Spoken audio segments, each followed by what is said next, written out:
ဒီပင်ကတော့စင်ကိုမြက်ပင်ဖြစ်ပါတယ်စင်ကိုမြက်ပင်ကိုကလေးတွေတက်တဲ့အခါမှာအတက်ပြောက်စေးအဖြစ်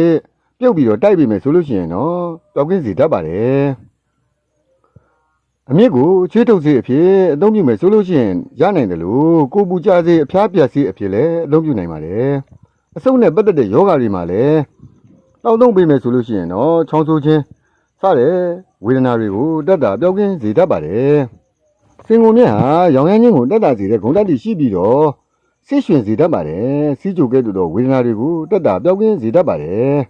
ကြိုက်ခဲနာကျင်ပြီးတော့ဖျားတတ်တဲ့တုပ်ကွေးကဲ့သို့သောဖျားမျိုးကိုလည်းတက်တာပျောက်ကင်းစေတတ်ပါတယ်ခင်းကနေပြီးတော့ကြည့်မယ်ဆိုလို့ရှိရင်တော့အနောက်တိုင်းတိုင်းဆေးဆရာတွေအနေနဲ့ဒီအပင်ကိုကျင်းနှမ်းမြက်ထုံးမို့ငမ်းမယ်လို့အတိများတယ်လို့ဆိုကြပါတယ်စီးစေးအဖြစ်သူ့ကိုအသုံးပြုကြပြီးတော့ချောင်းဆိုးတဲ့ဝေဒနာတွေကိုလည်းတက်တာပျောက်ကင်းအောင်ကုသစေအဖြစ်အသုံးပြုကြတယ်လို့ဆိုပြီးတော့ရောင်ရမ်းမှုနဲ့နာကျင်ကြိုက်ခဲခြင်းတွေကိုတက်တာစေတဲ့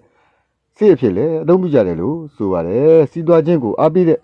အပင်တစ်မျိုးဖြစ်ပြီးတော့ကပ္ပပိုးတွေကိုလည်းဖယ်ရှားနိုင်တယ်လို့ဆိုကြပါတယ်တုပ်ကွေးယောဂါတွေနဲ့သွေးတိုးယောဂါကဲ့သို့သောယောဂါတွေကိုလည်းတက်တာပျောက်ကင်းစေတယ်လို့ဆိုကြပါတယ်